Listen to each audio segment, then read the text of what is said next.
Rotherham child exploitation scandal consisted of an organised child sexual abuse that occurred in the town of Rotherham, South Yorkshire, Northern England, from the late 1980s until the 2010s, and the failure of local authorities to act on reports of abuse throughout most of that period. Researcher Angie Heal, who was hired by local officials, warned them about child exploitation occurring between 2002 and 2007, and has since been described as the biggest child protection scandal in history.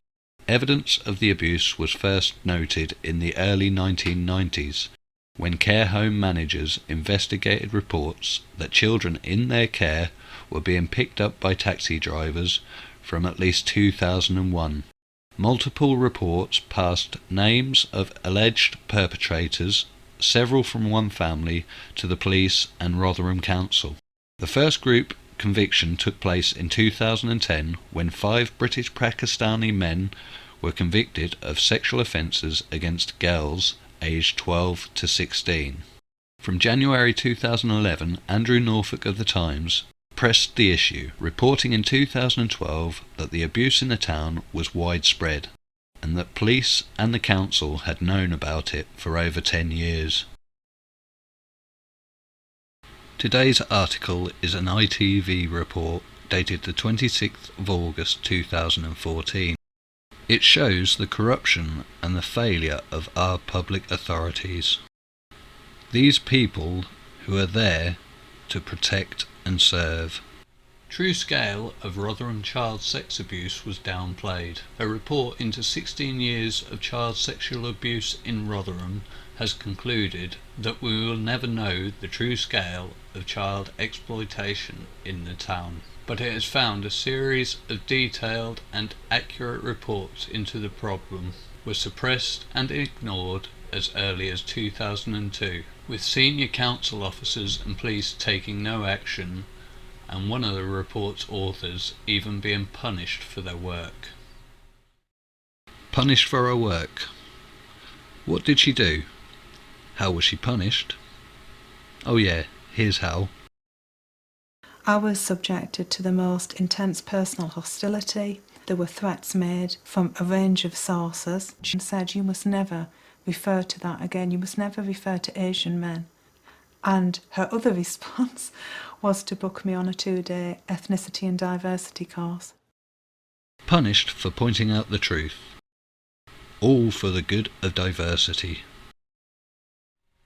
Today's report by Professor Alexis J. found that in the 16 years at least 1,400 young people were sexually exploited in Rotherham, with around a third already known to social services. Social workers and care homes were, she says, overwhelmed by the numbers of abuse victims, but despite raising their concerns with senior managers, they were ignored. South Yorkshire Police were unwilling to recognise grooming as a criminal offence. So South Yorkshire Police did not think that this should be treated as a criminal offence. What is wrong with our law system? Meanwhile, senior council officers downplayed the scale of abuse, concerned that the perpetrator had been identified as being of Pakistani heritage, and unwilling to be seen as racist. The councillors get in on it too. Racist doesn't come into it. If you abuse children, you should be treated as a criminal. Professor J said all of the authorities involved had been less concerned with their own agendas and prejudice and kept the focus on children's welfare. Some of these children might not have suffered the abuse and the brutality we read and hear about. My heart and thoughts go out to all the victims of this abuse. All of these victims have been failed by our public authorities up and down our country. Look, listen and learn. Straight away. Well, I just turned 14 and he was 24. He just got out of prison. And straight away we kind of got involved and spent a lot of time together. In total for nearly 2 years, I think it were. And we had a sexual relationship, which I thought he was my boyfriend. The more time we got to spend together, he changed quite a lot. He became quite violent and possessive, very controlling. At that point, I thought I really was in love with him, so I found it quite hard to break away from it. It was about 2 years ago I started seeing things on telly and in newspapers, and things just started to slip into place.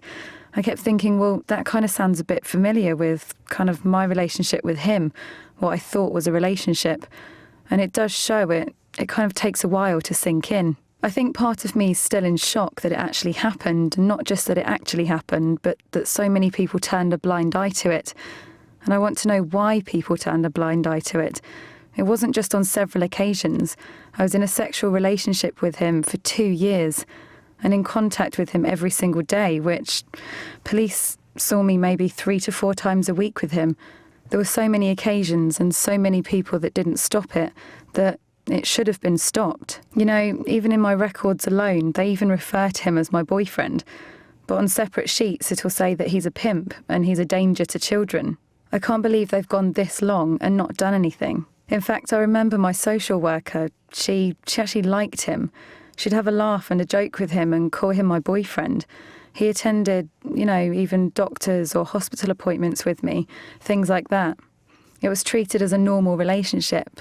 That's how I've always seen it. They knew how old he was. They knew he'd been in prison. They knew that there could be a danger to other children as well. They knew full knowledge of it.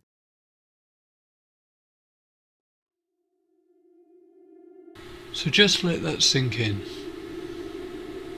She wants the answers. I want the answers as a parent. At the moment, I have no faith in telling my children that you can put your trust in a policeman. This is why I'm asking all parents, grandparents, aunts and uncles to sign this petition. Before this pandemic, there was an epidemic. Up and down our country, children have been groomed. It is important to me that we raise as much awareness and not let the government forget that we want this grooming gang report released in full.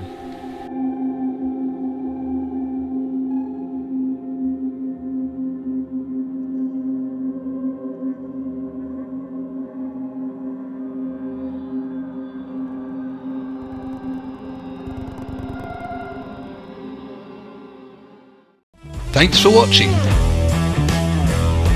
I am Judd GES-AREBENT.